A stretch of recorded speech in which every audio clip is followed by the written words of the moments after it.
반갑습니다. 우리 좌우 보면서 우리 인사하실까요? 평안하셨죠? 이렇게 인사하라고 그러면 옆에 보면서 내 얼굴이 평안해 보이냐? 그렇지만 믿음으로 활짝 웃으면서 다시 한번 하겠습니다. 평안하셨죠? 그러니까 날 보고 인상 쓰시는 분도 계세요. 오늘은 무비보셋에 대해서 말씀을 나누면서 복음에 관한 이야기를 하려고 합니다. 대한민국을 사는 우리 청년들에게 물어보면은 삼포 시대다, 그러더니 구포 시대까지 갔다고 그래요. 9가지가 뭔지 혹시 아세요? 우리 청년들은 좀 아시겠죠? 어떻게 경제 상황이 좀 어렵고 취직하기가 어렵다고 9가지를 포기하면서 살라고 그런답니다. 그래서 제가 찾아봤더니 첫 번째 세 가지는 연애와 결혼과 출산을 포기했대요. 그 이해가 좀 되지요? 직장 얻고 하려고 하니까 결혼하고 연애하고 애 낳는 건 좀 늦게 하지. 그래서 요즘 보니까 35 전에 결혼하는 남자는 행운아라 그래요. 그래서 우리 아들이 행운아예요. 그래요. 그랬는데 내 집을 포기하고 내 집 마련을 포기하고 인간관계도 포기하고 꿈도 포기하고 이제는 희망도 건강도 외모도 포기하는 시기가 되었다고 합니다.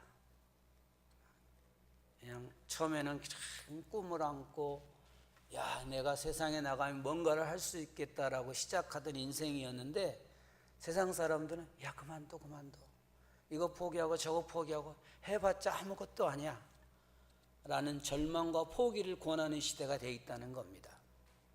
그렇지만 포기하지 말아라, 너겐 꿈이 있다, 너는 할 수 있어 라고 하시는 분이 계십니다.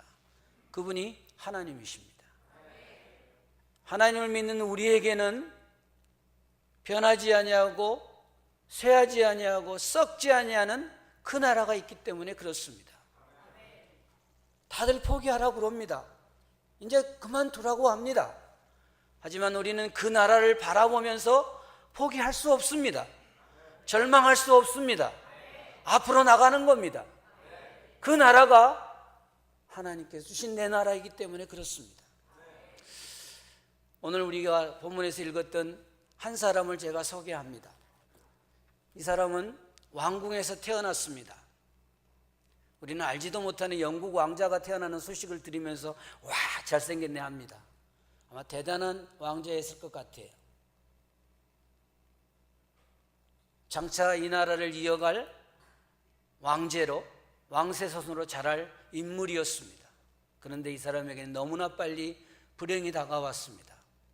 한날에 할아버지와 아버지가 죽어버렸습니다. 자기를 돌보던 유모는 너무 급해가지고 애를 업고 가다가 애를 떨어뜨려가지고 두 다리가 절개되어 버렸어요. 그래가지고 목초지도 없는 그야말로 황량한 로드발이라고 하는 곳에 살고 있는 이 사람이에요. 바로 이 사람이 사울왕의 손자요 요나단의 아들인 무비보셋입니다. 소망도 없고 빛도 없는 인생처럼 살고 있습니다. 그런데 이 인생에 놀라운 변화가 있었습니다. 다윗 왕이 찾습니다. 다윗 왕이 사울 집안에 있는 사람을 찾아서 시바를 통해 로드발에 사는 무비보셋이 다윗 왕 앞에 섰습니다. 그런데 다윗 왕이 이렇게 이야기합니다. 우리 사무엘하 9장 7절 말씀을 같이 읽어봅니다. 시작. 다윗이 그에게 이르되 무서워하지 말라. 내가 반드시 내 아버지 요나단으로 말미암아 내게 은총을 베풀리라. 내가 내 할아버지 사울의 모든 밭을 다 내게 도로 주겠고 또 너는 항상 내 상에서 떡을 먹으리라.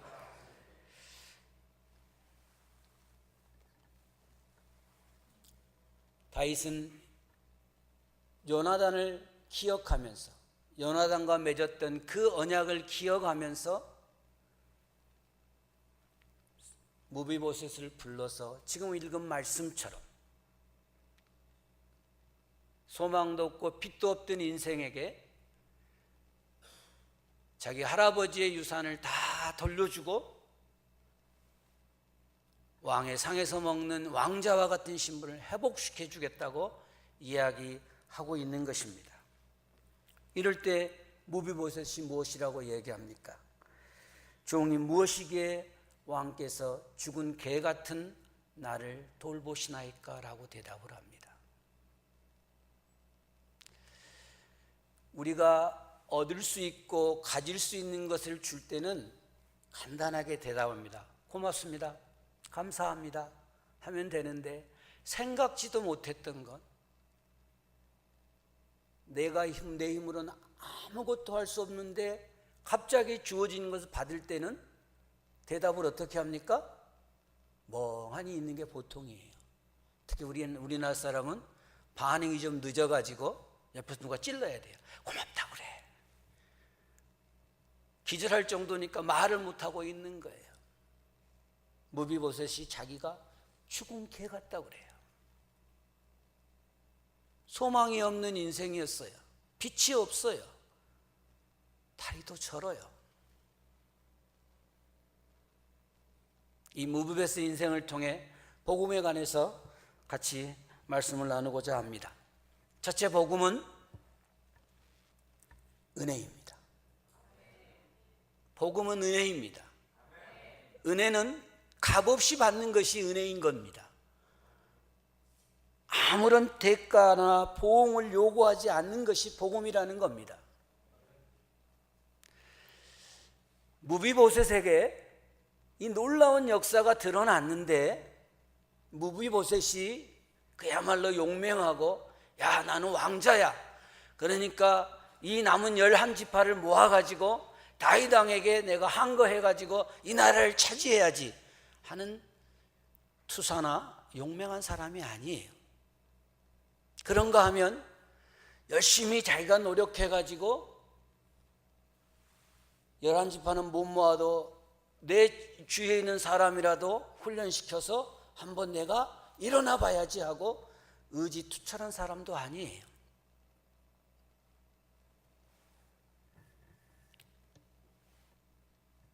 그는 열심히 살아보려고 하지만 누구도 자기를 돌봐주질 않아요. 자기하고 관련되면 다윗 왕에게 미움을 받을까 봐 다 외면해요. 그런가 하면은 자기의 신체적인 약점 때문에 두 발을 저는 것 때문에 어쩌지도 못해요. 소망이 없는, 누구의 도움도 받을 수 없는 그 인생 가운데 놀라운 반전이 일어난 겁니다. 그가 화려하게 살았던 궁중에서 쫓겨나서 로드발이라고 사는 곳에서 사는 것은 마치 에덴 동산에서 하나님이 지어준 그 기쁨의 동산에서 살던 아담과 하와가 하나님의 말씀을 거역함으로 쫓겨나서 사는 것과 똑같습니다.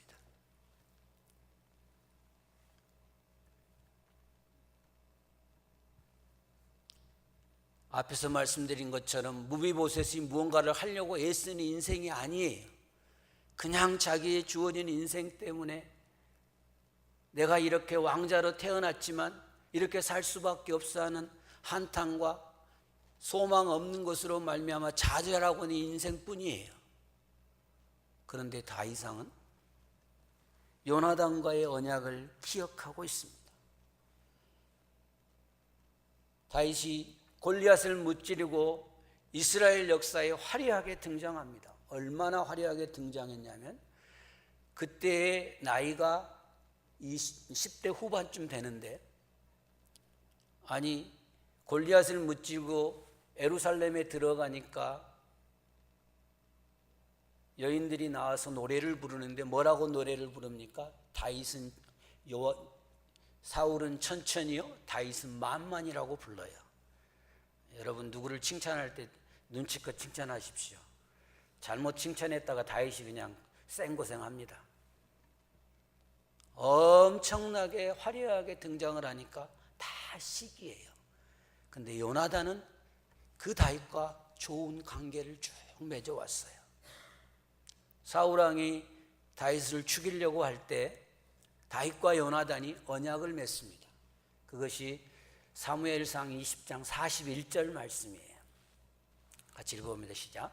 요나단이 다윗에게 이르되 평안히 가라. 우리 두 사람이 여호와의 이름으로 맹세하여 이르기를 여호와께서 영원히 나와 너 사이에 계시고 내 자손과 내 자손 사이에 계시리라 하였느니라 하니 다윗이 일어나 떠나고 요나단은 성읍으로 들어가니라. 이 말씀을 하게 된 때는 사실 다윗이 사울왕이 여러 차례 죽이려고 하는 걸 피했다가 들에 숨어 있어요. 그리고 요나단이 와서 자기 아버지가 다윗을 죽이려고 하는 것을 깨달아 알고 이렇게 언약을 맺고 헤어지는 거예요. 이 언약을 다윗이 기억해요. 요나단이 죽기 전에 야 무비보셋 이리 와봐라. 내가 아주 절친한 친구가 있었는데 다윗이라고 하는 사람이야. 다음에 왕이 될 거야. 그 사람하고 나하고 이렇게 약속했거든. 여기 약속증 들고 가가지고 다윗 왕이 뭐라고 하면 이것 좀 꺼내봐 라고 전해주지도 않았어요. 그러니까 무비보셋은 이 사건을 알아요? 몰라요? 몰라요. 그러니까 소망 없이 사는 겁니다. 그냥 누가 찾아주지도 않고 그 동네가 황량해요. 로드발이라고 하는 말이 그 말이에요. 황량하다는 거예요. 그런데 다윗은 이 언약을 기억해서 부끄러움의 추방자라는 무비보셋을 찾고 있는 겁니다. 무비보셋이 사람들을 동원해가지고 다윗 왕에게 연주를 내가지고 우리 아버지하고 좀 친분이 있으니까 나를 좀 살려줘 하고 했습니까? 아니면 다윗이 와가지고 무비보셋 이리 와봐봐. 내가 왕궁으로 너를 불러줄까 말까 하고 물어봤습니까? 안 그래요. 다윗이 어떻게 했다고요? 요나단과의 언약을 기억해서 사울 왕의 집안의 남은 자들을 찾고 있는 겁니다. 그래서 무비보셋을 로드발에서 불러 다윗 왕궁으로 불러내는 것이에요. 우리의 인생이 어떻습니까? 죄로 말미암아 삶의 저주 아래 있습니다. 사망의 굴러 속에 살고 있는 우리의 인생은 그 무비보셋이 로드발에 살고 있는 것과 똑같다는 것입니다.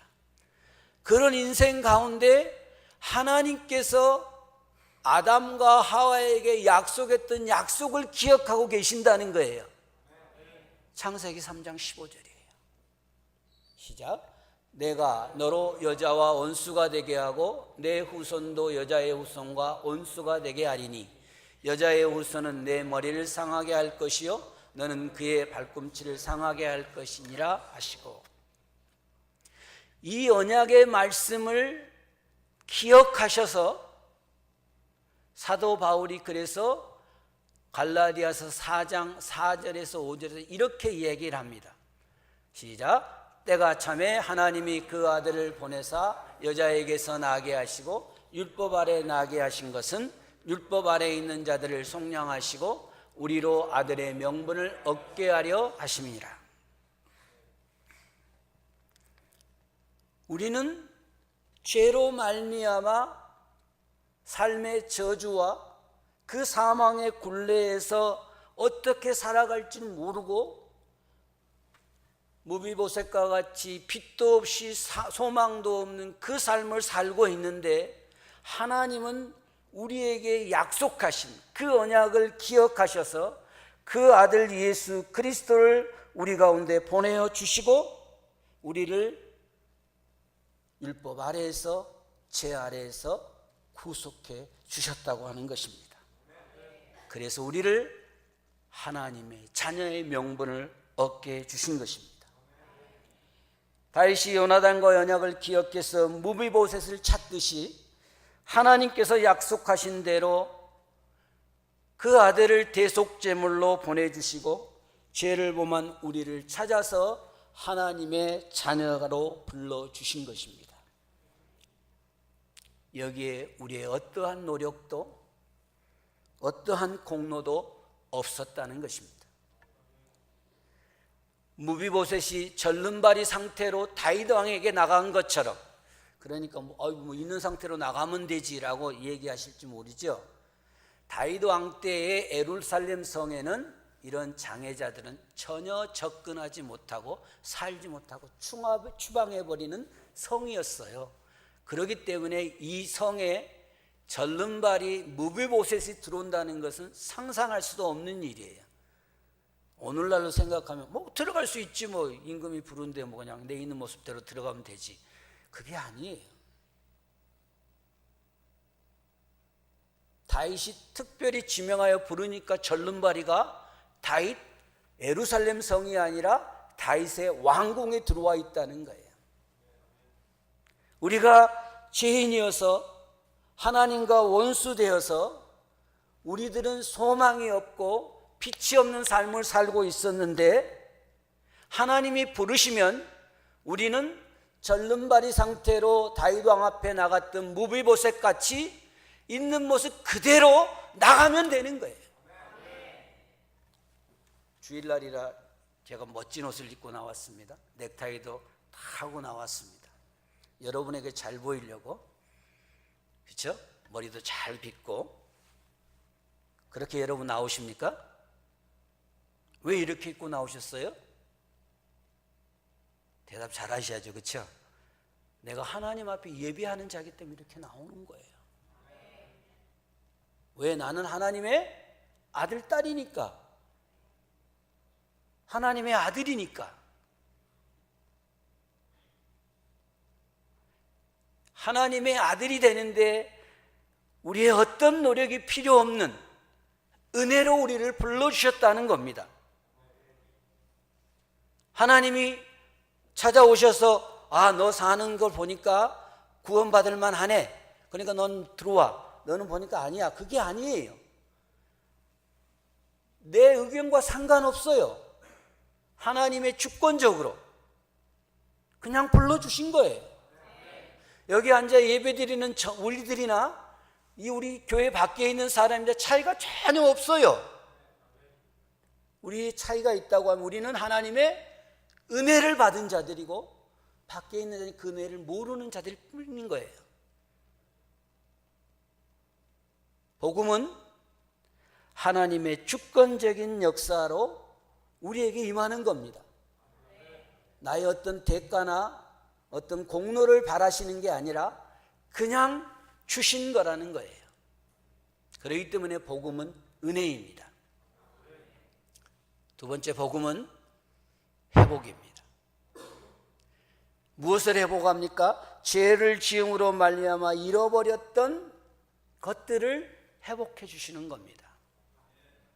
로드발에 살던 무비보셋이 다윗의 부름을 받고 돌아왔을 때, 아까 우리가 읽었던 사무엘하 9장 7절 말씀에 뭐라고 얘기했다고요?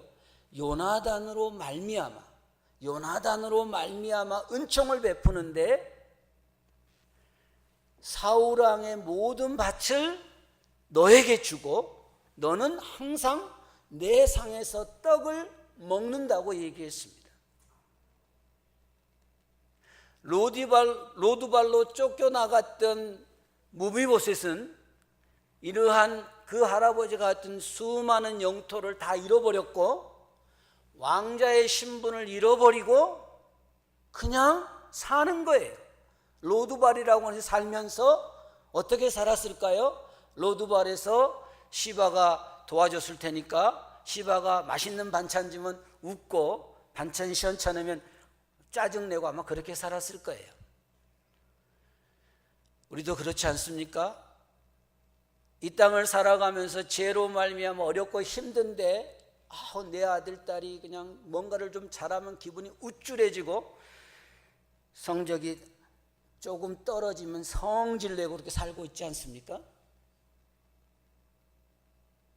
그러면서 이 땅에 사는 삶이 전부인 줄 알아요.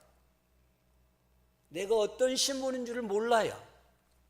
내가 어떻게 지음받았는지를 몰라요. 무비보셋이 로두발에서 자기의 부러진 두 다리만 쳐다보고 살고 있듯이, 그런데 다윗 왕은 그 아버지 요나단과 맺었던 언약을 기억해서 불러내서 그의 신분을 회복시켜 주었습니다. 로두발의 공로가 아무것도 없이 은혜로 그냥 주어진 거예요. 로두발이 잃어버렸던 것을 회복해 준 것처럼 하나님께서 우리들을 복음으로 말미암아 회복시켜 주시는데, 첫 번째는 우리를 죽은 자 가운데서 살려 주신다는 겁니다. 에베소 2장 1절 말씀입니다. 시작. 그는 허물과 죄로 죽었던 너희를 살리셨도다. 죄를 지음으로 말미암아 우리는 하나님과의 교제가 끊어지는 영적인 죽음 상태에 있습니다. 우리 여기 교회에서 함께 예배드리는 우리는 이 영이 살아났어요. 예수 그리스도께서 우리를 살려주셨다고 그랬어요. 그렇기 때문에 우리들은 산 사람들이에요. 그런데 우리 밖에, 교회 밖에 있는 사람들은 살았으나 죽었어요.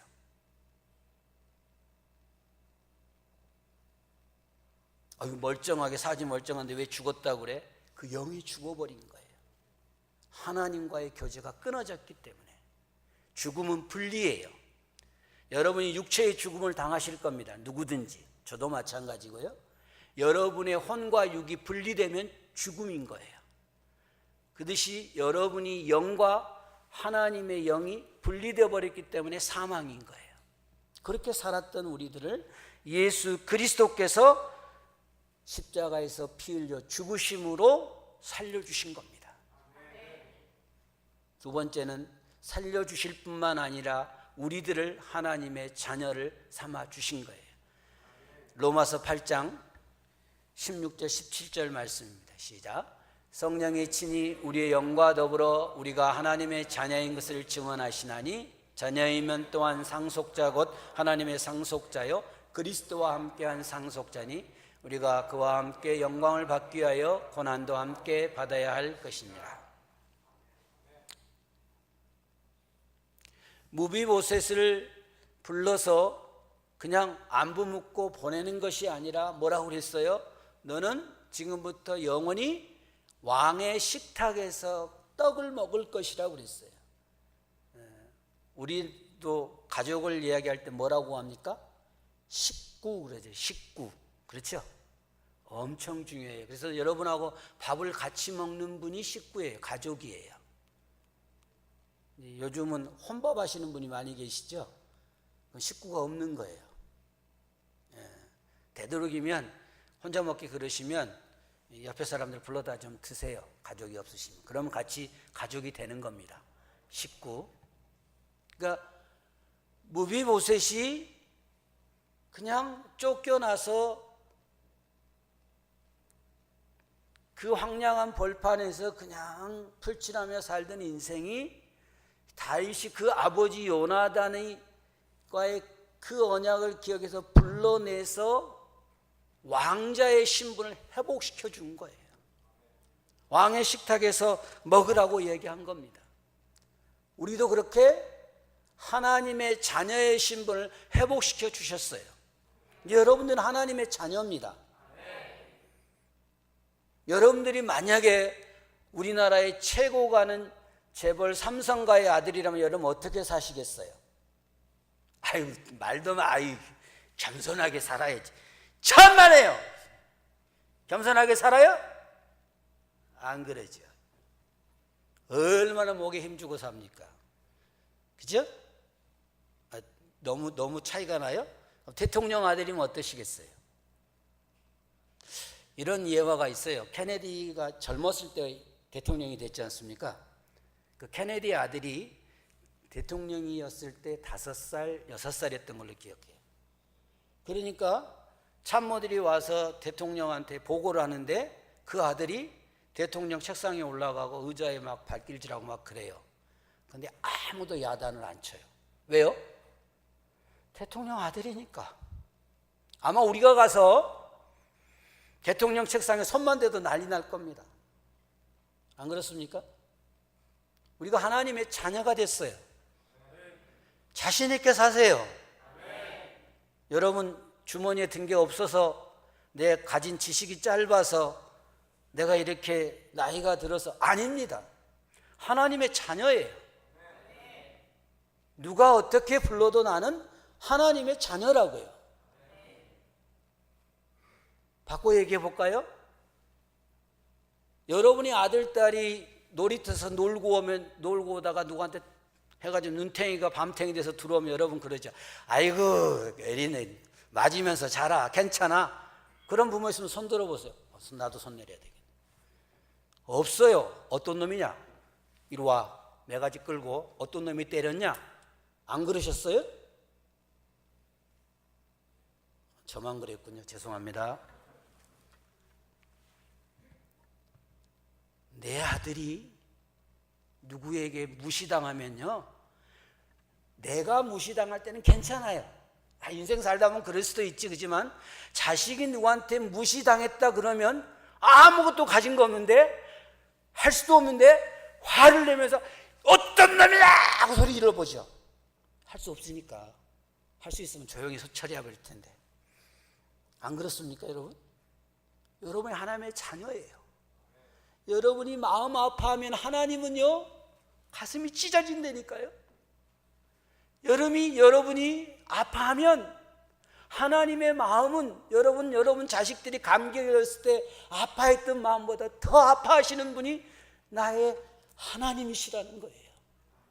그 신분을 회복시켜 준 거예요. 그렇기 때문에 여러분 자신 있게 사세요. 좀 가슴 좀 펴고 사세요. 세상은 어렵다 그러고 안 된다고 그러지만 우리는 하나님의 자녀니까 할 수 있어요. 믿음으로 사는 거예요. 뿐만 아니라 우리를 하나님의 상속자로 회복시켜 주셨습니다. 에베소서 2장 5절 6절 말씀을 보겠습니다. 시작. 허물로 죽은 우리를 그리스도와 함께 살리셨고 너희는 은혜로 구원을 받은 것이라. 또 함께 일으키사 그리스도 예수 안에서 함께 하늘에 앉히시니. 하나님의 자녀이면 당연히 뭐예요? 하나님의 기업을 이을 상속자입니다. 요즘 우리나라 드라마는 너무 이렇게 이상한 드라마가 많아가지고 뭐 상속 이렇게 뺏고 제거 이렇게 하는 이런 얘기 많이 나오는데요. 그거는 요즘 세상 사람들이 재밌게 만든 얘기예요. 아들이면 상속자가 되는 겁니다. 딸들도 마찬가지예요. 여러분 나 딸이니까 아니에요. 딸들도 상속을 받습니다.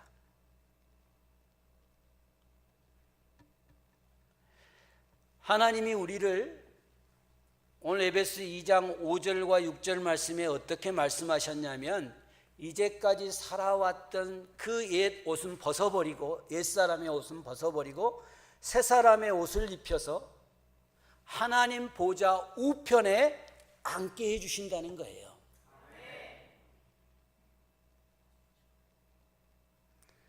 여러분들이 어떻게 살았는가 상관없다니까요. 앞에서 복음은 뭐라고요? 하나님의 은혜라고 그랬어요. 하나님이 주권적으로 여러분을 불러서 하나님의 자녀 삼아주시고 여러분의 신분을 하나님 보호자 우편에 앉아있는 자로 만들었다는 거예요. 그것이 여러분의 삶 속에서 실질적으로 드러나는 때가 있어요. 요한계시록 22장 5절 말씀 보세요. 시작.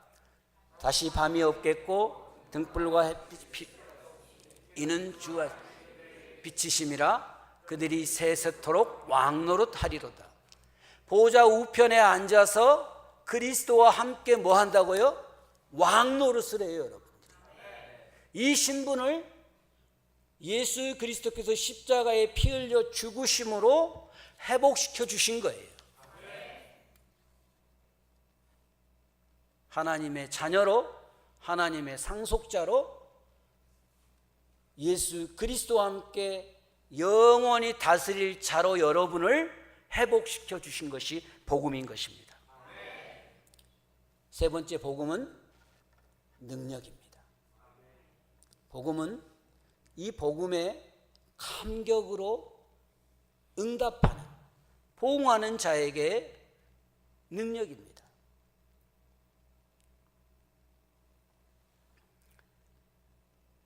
로드발에 있던 무비보셋이 다윗 앞에 나와서 다윗이 자기가 상상할 수 없는 얘기를 했어요. 그럴 때 우리가 앞에서 읽었던 것처럼 로드발은 죽은 개 같은 나에게 왜 돌보시냐고 자기 자신을 분명하게 이야기하고 있잖아요.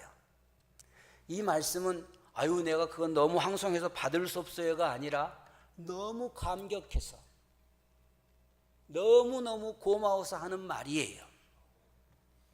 그런데 로드발이 조금 힘이 있고 아까 얘기했던 용사고 의지가 투철한 사람이라고 다윗 왕한테 맞짱 듯이 딱 폼 잡고, 야 네가 왕이냐? 내가 원래 그 자리 가야 돼. 근데 이제 내가 왕자 잔이 하나 주고 네가 끝내려고 그러냐? 라고 하면 어떻게 됐을까요? 바로 죽었죠. 아니면 또 너무나 도덕적이고 교양이 풍부해가지고 아이고 이런 걸 왜 주세요? 나는 사울왕의 손자예요. 이거 받을 자격이 없어요. 절대 못 받아요. 하면 받을 수 있어요? 못 받습니다. 왜 우리끼리 이렇게 얘기하냐고요? 우리들이 복음을 전하면 이렇게 얘기합니다. 아유 내가 한 거 없는데. 우리 남자들 아유 나 술 담배 가지고 교회 못 가. 여자분들 아유 죄 지은 게 많은데 어떡해야.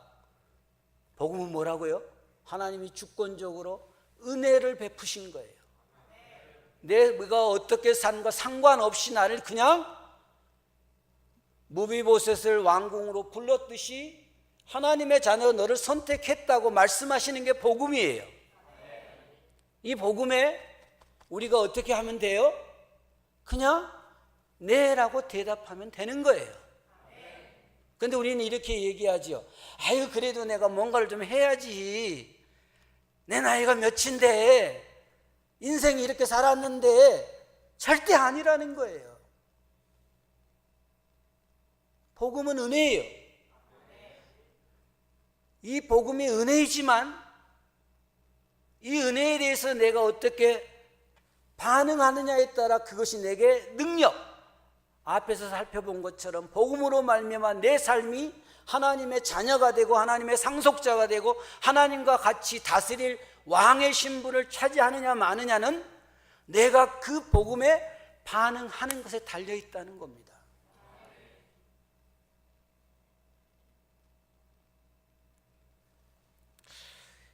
요즘 보니까 이 선택이란 말을 많이 쓰더라고요.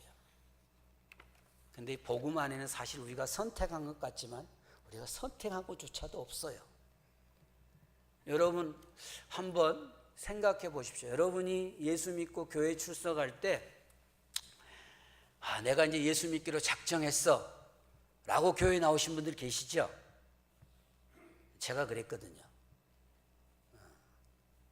열심히 찾았어요. 저는 나름대로 얼마나 열심히 찾았는지. 그래서 이렇게 열심히 찾으면 예수님 만나는 걸로 생각을 했어요. 그런데 아니에요. 내가 왜 그때 그 말씀을 읽었을까? 왜 그 말씀이 그렇게 확 눈에 들어왔을까? 출애굽기 3장 14절 나는 스스로 있는 자니라. 하나님이 주권적으로 여러분에게 오셔서 여러분에게 이 복음을 전해주신 거예요. 예수님이 이 땅에 오셨을 때 이스라엘 백성들은 어둠 가운데 살았어요. 예수님은 이 땅에 빛으로 오셨는데 어둠 가운데 살았기 때문에 예수님을 거부했어요. 그래서 주님이 말씀하시는 거예요. 요한복음 1장 12절 뭐라고요? 영접하는 자 곧 그 이름을 믿는 자들에게는 하나님의 자녀가 되는 권세를 주셨으니. 그리고 오늘도 우리들 마음 문 밖에서 서서 문을 두드리고 계시는 하나님이십니다. 요한계시록 3장 20절 말씀이에요. 시작. 볼지어다 내가 문 밖에 서서 두드리노니 누구든지 내 음성을 듣고 문을 열면 내가 그에게로 들어가 그는 나와 더불어 먹으리라.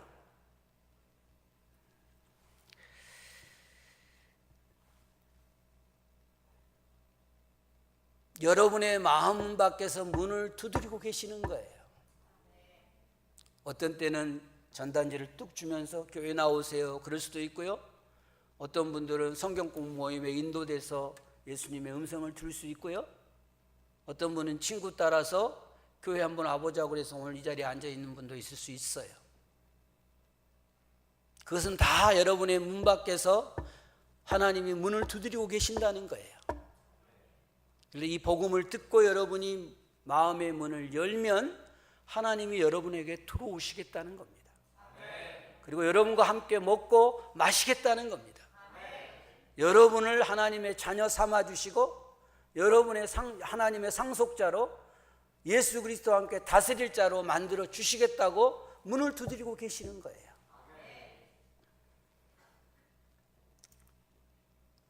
여러분들이 이 시간 여러분의 마음의 문을 열고 그 예수님을 받아들이면 여러분에도 이런 일들이 일어나는 겁니다. 그래서 여러분에게 예수님을 초청할 수 있는 이 복음을 여러분들이 받아들일 수 있는 기회를 드리고자 합니다. 아마 이미 복음을 듣고 구원받은 분도 계시겠지만 옆에 있는 사람들을 위해서 제가 기도할 때 같이 따라 하심으로 예수님을 여러분의 마음을 진정으로 열고 문 두드리는 예수님을 여러분 삶 가운데 영접하시기를 바랍니다. 다 같이 기도하겠습니다. 눈 감고 제가 한마디 한마디 기도할 때 따라 하시면서 여러분의 마음의 문을 여시고 그렇게 중심으로 주님 말씀하신 대로 내가 마음의 문을 엽니다. 들어와 나를 다스려 주십시오라고 기도하시기를 바랍니다. 다 같이 기도하겠습니다. 따라 하시기 바랍니다. 살아계신 하나님 아버지, 나는 주님을 믿고 싶습니다. 나는 죄인입니다. 예수님께서 십자가에서 죽으심으로 내 죄값을 다 치르시고 깨끗하게 하시니 감사합니다. 내 마음 문을 열고 주님을 영접합니다. 내 마음에 들어오셔서 나를 다스려 주옵소서. 나를 주님이 원하시는 사람으로 만들어 주옵소서. 예수님의 이름으로 기도합니다. 아멘. 여러분이 정말로 여러분의 마음을 문을 열고 중심으로 기도했기 때문에 이제는 예수 그리스도의 대속의 은혜가 여러분 삶 속에 들어와서 여러분의 모든 죄를 사해 주셨습니다. 죄인에서 용서받는 자가 되신 것입니다. 하나님의 자녀가 되셨고 하나님의 상속자가 되셨고 장차 하나님 예수 그리스도와 함께 영원히 다스릴 자로 여러분들을 불러주신 것입니다. 이제 여러분 하나님의 자녀답게 사시기를 바랍니다. 하나님의 자녀들은 하나님의 말씀을 늘 읽습니다. 쉬지 않고 기도하는 겁니다. 여러분들의 세미한 음성을 들으시는 하나님이세요. 이상하네. 세미한 음성으로 말씀하신 하나님인데 아니요. 여러분들이 외마디로 외치는 그 한마디도 하나님은 들으세요. 여러분이 기도할 수조차도 없어서 예배당에 나와서 엎드려서 엉엉 울 때 하나님은 그 울음소리를 듣고 계시는 하나님이라는 거예요. 왜? 내 아버지시니까. 나를 위해 그 독생자를 십자가에 내어주신 하나님이시니까 기도하시기를 바랍니다. 영과 진리로 예배하는 삶을 사셔야 됩니다.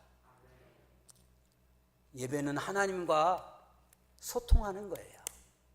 하나님 앞에 여러분들을 드러내 보여주는 거예요. 하나님 나 왔어요. 하나님 예배당에 와서 예배 드릴 때 여러분 좀 편하세요.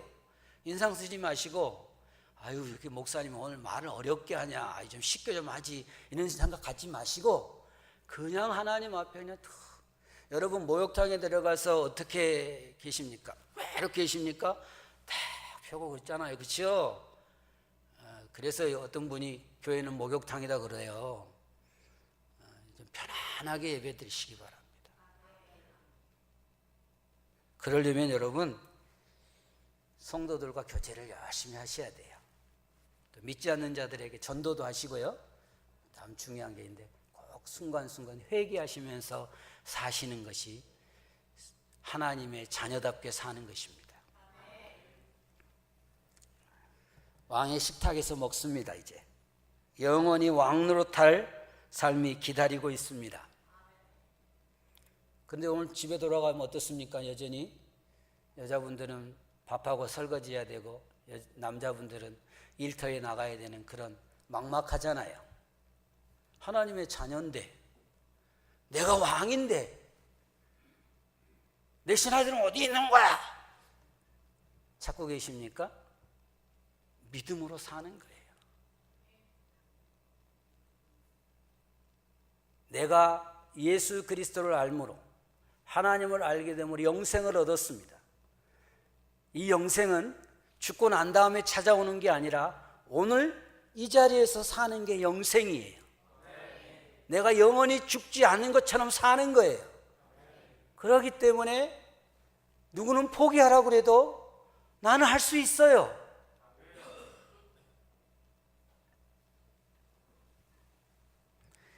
하나님의 자녀의 삶을 여러분이 믿음으로 사는 거예요.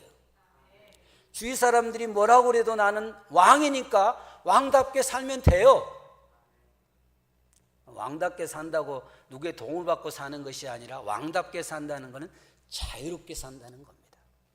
누구에게 매이지도 않고. 왜요? 하나님이 나를 예수 그리스도의 보혈의 권능의 능력으로 죄에서 해방시켜 주셨으니까. 이제 걸거칠 게 없어요. 복음은 감격으로 반응하는 자에게 능력으로 역사하는 것이 복음입니다. 정리해 보겠습니다. 복음을 세 가지로 얘기했습니다. 첫째는 뭐였습니까? 은혜였습니다. 두 번째는요? 회복이었습니다. 세 번째는 능력이었습니다. 내가 예수 믿는 것이 무비보셋이 자기 힘으로 왕궁에 들어간 것이 아니라 임금이 불러서 들어갔듯이 하나님의 주권적인 그 은혜로 말미암아 우리가 하나님의 자녀가 되는 그 놀라운 회복의 역사를 체험하고, 그것을 내가 무비보셋이 감격하며 그 다윗의 말을 들었던 것처럼 내가 복음을 받아들였기 때문에 내 그 능력으로 역사되어지는 겁니다. 예수 그리스도께서 십자가에 피 흘려 죽으심으로 이 역사가 내 가운데, 내 삶 가운데 드러났다는 것을 믿기만 하면 이 복음은 오늘 여러분 삶 속에 능력이 되고 회복이 되고 은혜로 역사하신다는 겁니다. 이 복음의 삶을 사시는 저와 여러분 되시기를 축원합니다. 하나님 아버지, 은혜를 감사합니다.